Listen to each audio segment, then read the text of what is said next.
बिस्मिल्लाहिर्रहमानिर्रहीम, अस्सलाम वालेकुम। Welcome to Zahra kitchen. Zahra kitchen में हम बनाने जा रहे हैं बहुत ही मज़े की ग्रीन चटनी। बहुत ही मज़े की है, ट्राई ज़रूर कीजिएगा। उम्मीद है आपको मेरी रेसिपी पसंद आएगी। ये हमने डाला इसके अंदर सब धनिया बड़ी काट के आधी गड्डी, और ये हमारे पास पुदीना ये भी हमने डाली आधी गड्डी, और ये हमारे पास 2 अदद सब्ज़ मिर्च इसे हमने रफली से काट के इसके अंदर शामिल करना है। इसके साथ हम शामिल करेंगे ये हमारे पास दही तकरीबन 125 ग्राम। अब इसे मल के कपड़े में लटका दें। जैसे इसका पानी निकलेगा और आपको अंदर से नरम और मुलायम प्यारी सी दही जब मिलेगी तो वो हमें डालनी है इसके अंदर। पानी से मैथ हमें दही इसके अंदर नहीं डालनी।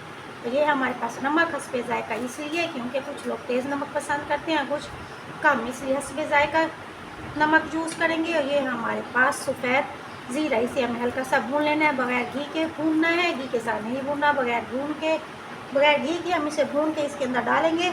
अब इसे करेंगे हम अच्छा सा ग्रैंड। हमारा बहुत ही मज़े की हमारी ग्रीन चटनी हो चुकी है तैयार। समोसे के साथ लें, कचौड़ी के साथ लें, रोल के साथ लें, या फिर इसे तंदूर की रोटी के साथ लें, जिस तरह आपका दिल चाहे। बहुत ही मज़े की है, ट्राई ज़रूर कीजिएगा। मेरे चैनल को प्लीज़ लाइक शेयर और सब्सक्राइब ज़रूर कीजिएगा। मिलते हैं नई रेसिपी के साथ। ज़ाहरा को दुआ में याद रखिएगा। Thank you so much. अल्लाह हाफिज़।